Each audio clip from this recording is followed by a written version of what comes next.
എല്ലാവർക്കും നമസ്കാരം. നമ്മളിന്ന് ശ്രീലങ്കയിൽ ക്യാൻഡി എന്ന് പറയുന്ന സ്ഥലത്താണുള്ളത്. ഇവിടുത്തെ ഒരു ജാതിത്തോട്ടം കാണാൻ വേണ്ടിയിട്ട് നമ്മൾ വന്നതാണ്. ഇത് ഏകദേശം ഒരു 10 ഏക്കറോളമുള്ള ഒരു സ്ഥലമാണ്. ഇവർക്ക് 2 സ്ഥലത്തായിട്ടാണ് ഇവരുടെ തോട്ടം ഉള്ളത്. ഒരു സ്ഥലത്തൊരു 3 ഏക്കറോളം സ്ഥലമുണ്ട്. അവിടെ അവർക്ക് ചെറിയ രീതിയിലുള്ള ആയുർവേദ ചികിത്സാ കാര്യങ്ങളുണ്ട്. അതുകൂടാതെ ഒരു 7 ഏക്കറോളം വരുന്ന കൃഷിയുണ്ട്. പ്രധാനമായിട്ട് ഇവരിവിടെ കൃഷി ചെയ്യുന്നത് ജാതി, കുരുമുളക്, കാപ്പി, തെങ്ങ്, കവുങ്ങ് ഇങ്ങനെയുള്ള ഇനങ്ങളാണ്. അതിൻ്റെ കൂട്ടത്തിൽ നമ്മുടെ കറുവാപ്പട്ട അങ്ങനെയുള്ള മരങ്ങളും ഈ തോട്ടത്തിൽ നമുക്ക് കാണുവാൻ സാധിക്കും. പ്രധാനമായിട്ടുള്ള കൃഷി ജാതി തന്നെയാണ്. അതിൻ്റെ ഇടവിളയായിട്ടാണ് മറ്റുള്ള എല്ലാ കൃഷികളും ചെയ്തിരിക്കുന്നത്. ഈ തോട്ടം വിസിറ്റ് ചെയ്തത് വളരെ മനോഹരമായ ഒരു രീതിയിലാണ്. നമ്മുടെ ഹൈ റേഞ്ച് മേഖലകളിലുള്ള തോട്ടങ്ങൾ പോലെ ഭയങ്കര വൃത്തിയുള്ള ഭയങ്കര സുന്ദരമായ രീതിയിലാണ് ഇവരിതിവിടെ ക്രമീകരിച്ചിരിക്കുന്നത്.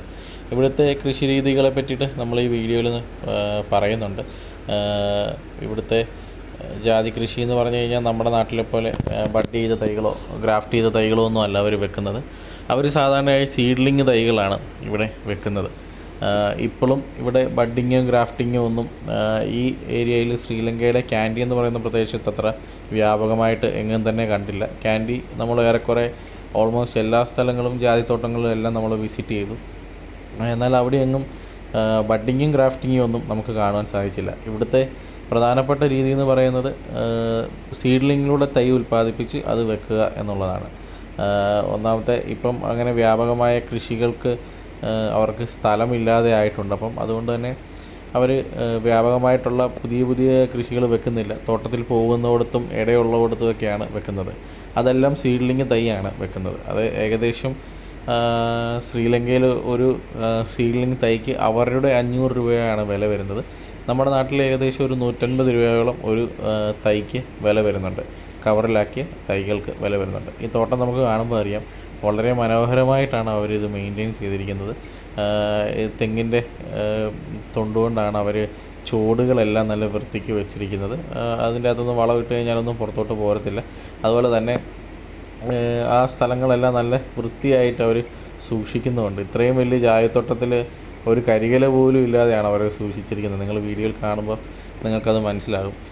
ജാതിയുടെ ഇല പോലും ഒരു മരത്തിൻ്റെ ചോട്ടിലും ഒന്നും കാണുന്നില്ല. അവർ വൃത്തിയായിട്ട് അത് അടിച്ച് മാറ്റുന്നുണ്ട്. അത്രയും ഭംഗിയായിട്ടാണ് ഈ തോട്ടങ്ങളൊക്കെ അവർ സംരക്ഷിച്ചിരിക്കുന്നത്. ഈ തോട്ടത്തിൽ ഒരുപാട് ജാതി മരങ്ങളുണ്ട്. വർഷങ്ങൾ പഴക്കമുള്ള ഏറ്റവും പഴക്കമുള്ള ജാതി ഏകദേശം ഒരു 75 വർഷത്തോളം പഴക്കമുള്ള ഒരു ജാതിയാണ് ഈ തോട്ടത്തിൽ കാണുവാൻ സാധിച്ചത്.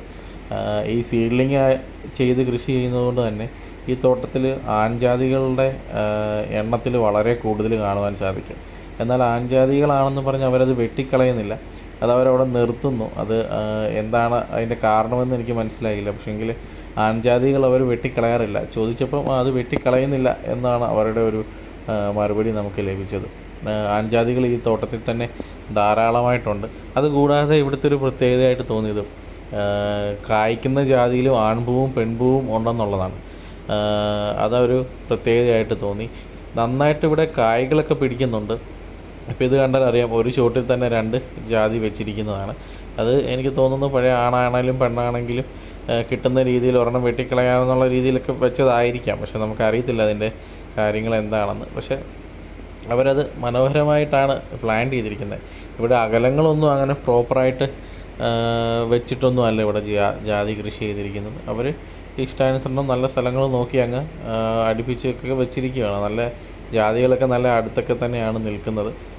അതിൻ്റെ ഇടയ്ക്കായിട്ട് അവർ മറ്റുള്ള ജാതികളും വെക്കുന്നുണ്ട്. ഇപ്പോൾ അവിടുത്തെ ഇന്ന് അവർ പറിച്ച ഒരു ജാതിയുടെ ഇതാണ് കാണിക്കുന്നത്. ഇവരിവിടെ പറയുന്നത് 7 ക്വാളിറ്റിയിലുള്ള ജാതിക്കായുണ്ട്. അതുപോലെ തന്നെ പത്രിയും അതുപോലെ തന്നെ 7 ക്വാളിറ്റിയോളം വരുന്ന പത്രികളുണ്ട്. അത് പക്ഷെങ്കിൽ ഒരു മരത്തിൽ നിന്ന് തന്നെയാണ് ഈ 7 ക്വാളിറ്റിയുള്ള കായ്കൾ കിട്ടുന്നതെന്നാണ് അവർ പറയുന്നത്. അത് 7 തരത്തിലാണ് അവർ തരം തിരിക്കുന്നത്. വില വ്യത്യാസമുണ്ട്. 7 ക്വാളിറ്റി ആയിട്ട് തന്നെ അവർ മാറ്റും എന്ന് പറയുന്നുണ്ട്. ഇത് ഈ ജാതിത്തോട്ടത്തിൽ തന്നെ ഒരു കുരുമുളക് കൃഷി ചെയ്തിരിക്കുന്നതാണ്. കൂടെ നിങ്ങൾക്ക് കാണാൻ സാധിക്കും തെങ്ങുണ്ട്, കാപ്പിയുണ്ട്. വളരെ മനോഹരമായിട്ടാണ് ഇവരുടെ ഈ തോട്ടം അവർ സെറ്റ് ചെയ്തിരിക്കുന്നത്. ഇതൊക്കെ നാച്ചുറലായിട്ട് തന്നെ അവർ നേരത്തെ തന്നെ വെച്ച് തൈകൾ പിന്നീട് അവർ ഈ തൊണ്ട് വെച്ചിട്ട് നല്ലൊരു പ്ലാറ്റ്ഫോമൊക്കെ പോലെ കെട്ടി നല്ല വൃത്തിയാക്കി എടുത്തിരിക്കുന്നതാണ്. ഈ തോട്ടത്തിൽ പ്രധാനപ്പെട്ട ഇത് ഏതാണെന്ന് ചോദിച്ചാൽ സത്യം പറഞ്ഞാൽ നമുക്ക് പറയാൻ സാധിക്കത്തില്ല. അതുപോലെയാണ് ജാതിയാണ് കൂടുതൽ കാണാൻ സാധിക്കുന്നെങ്കിലും അതിനൊപ്പം തന്നെ തെങ്ങ്, കാപ്പി, കുരുമുളക്, കവുങ്ങ് ഇങ്ങനെയുള്ള കൃഷി രീതികളും ഇവിടെയുണ്ട്. കുരുമുളക് ഇപ്പോഴും അവർ അവിടെ പറിക്കുന്നത് കാണാം. അവർ പറഞ്ഞത് ഈ സമയങ്ങളിലെല്ലാം കുരുമുളക് അത്യാവശ്യം അവർക്ക് കിട്ടുന്നുണ്ട്. നമ്മൾ ചെന്ന സമയത്തും നമ്മളെയും കുറേ കുരുമുളക് അന്ന് രാവിലെ പറിച്ച് കുറച്ച് കുരുമുളക് കാണിക്കാനിടയായി. അത് ഏത് ഇനമാണെന്നൊന്നും നമുക്ക് മനസ്സിലായില്ല. പക്ഷെങ്കിൽ നല്ല ഈൽഡുള്ള കുരുമുളകാണ് അവിടെ കാണുവാൻ സാധിച്ചത്. ഇങ്ങനത്തെ കാർഷിക രീതിയാണ് അവർക്ക് ഉള്ളത്. കുരുമുളക് നന്നായിട്ട് അവർ കൃഷി ചെയ്യുന്നുണ്ട്. നമ്മുടെ പത്തലയിൽ തന്നെയാണ് അവർ കൊന്നപ്പത്തലയിൽ തന്നെയാണ് കൃഷി ചെയ്യുന്നത്. നോക്കിയാൽ അറിയാം അവരുടെ സ്റ്റെപ്പുകളാണ്. അതെല്ലാം തെങ്ങിൻ്റെ തൊണ്ട് വെച്ചിട്ടാണ് അവർ സെറ്റ് ചെയ്തിരിക്കുന്നത്. ഇതൊക്കെ പഴയ ഞാൻ പറഞ്ഞ പോലെ ഒരു 70 വർഷമായ ജാതിയുടെ ഒരു ശിഖരമാണ് കാണുന്നത്. നന്നായിട്ട് ഇരങ്ങ് പോലെ പിടിച്ചിരിക്കുന്ന ഒരു ജാതിയാണ്. ഇതിൻ്റെ അകത്ത് താഴെ സൈഡിലൊക്കെ കായ്കളൊക്കെ കുറവാണ്, എന്നാൽ കായ്കൾ ധാരാളമായിട്ടുണ്ട്. അപ്പോൾ ഈ സമയത്ത് അവിടെ നമ്മുടെ അതേ കാലാവസ്ഥ തന്നെയാണ് ഏറെക്കുറെ ശ്രീലങ്കയിലുള്ളത്. ശ്രീലങ്കയുടെ കാലാവസ്ഥയും നമ്മുടെ കാലാവസ്ഥയും തമ്മിൽ ചൂട് കൊണ്ടോ അല്ലെങ്കിൽ മറ്റ് യാതൊരുവിധ വലിയ വ്യത്യാസങ്ങളൊന്നും കാണുവാനായിട്ട് സാധിച്ചില്ല. ഇതിപ്പം ഇന്നലെയൊക്കെ ആയിട്ട് അവർ പറിച്ച ജാതിക്കായുടെ തൊണ്ടുകൾ കൂട്ടിയിട്ടിരിക്കുന്നതാണ്. ഇപ്പോഴും നല്ല രീതിയിൽ ഈ തോട്ടത്തിൽ നിന്ന് കിട്ടുന്നുണ്ട്. ഓരോ ഭാഗത്തെ അവരിങ്ങനെ കൂട്ടിയിട്ടിരിക്കുന്നതാണ്. പല സ്ഥലങ്ങളിലും ഇവരുടെ തോട്ടത്തിൽ ഇങ്ങനെ തൊണ്ട് കൂട്ടിയിട്ടിരിക്കുന്നത് കാണാൻ സാധിക്കും. എന്നാൽ ഞാൻ ഇവിടുന്ന് പല ജാതിക്കായകളൊക്കെ പറിക്കുകയും കളക്ട് ചെയ്യുകയൊക്കെ ചെയ്തിരുന്നു. അതൊന്നും നമ്മുടെ നാട്ടിൽ കിട്ടുന്ന ജാതിയുടെ അത്രയും ക്വാളിറ്റി ഉള്ളതായിട്ട് എനിക്ക് തോന്നിയില്ല. ഈ തോട്ടത്തിൽ നിന്ന് നമ്മൾ കളക്ട് ചെയ്ത ഏറ്റവും നല്ലതായിട്ട് തോന്നിയത് നമ്മൾ പറിച്ചൊക്കെ നമ്മൾ കളക്ട് ചെയ്ത് കൊണ്ടുവന്നു കേരളത്തിലും കൊണ്ടുവന്ന് തൂക്കി നോക്കിയിട്ടൊന്നും അതത്ര നല്ലൊരു ക്വാളിറ്റി ആയിട്ട് തോന്നിയില്ല. കാരണം പച്ചക്കായ്ക്ക് തന്നെ ഒരു 10 ഗ്രാമിൽ താഴെ മാത്രമേ തൂക്കം വരുന്നുള്ളൂ. അതിൻ്റെ അർത്ഥം ഒരു 120-140 കായൊക്കെ വേണം 1 കിലോയിൽ വരാനായിട്ട്.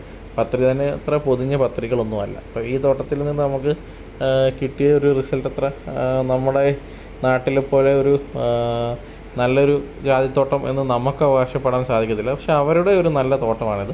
അവിടുത്തെ ഉള്ളതിലൊരു നല്ലൊരു തോട്ടമാണ്. ഇതിപ്പം നമ്മളൊരു ജാതിക്ക പൊളിച്ച് നോക്കിയതാണ്. നമ്മൾ തന്നെ കണ്ട് നല്ലൊരു അവിടുന്ന് പിക്ക് ചെയ്ത നല്ലൊരു ജാതി മരത്തിലെ കായാണിത്. ഇത് കാണുമ്പോൾ അറിയാം നമ്മുടെ നാട്ടിലെ ഇപ്പോഴത്തെ വെറൈറ്റികളുമായിട്ടൊന്നും വലിയൊരു ബന്ധങ്ങളോ വലിയ പ്രാധാന്യമോ ഒന്നും ഇല്ലാത്ത രീതിയിലുള്ള ഒരു ജാതിയാണ്. ഇത് മറ്റൊരു ജാതിയിലെ ജാതിക്കയാണ്.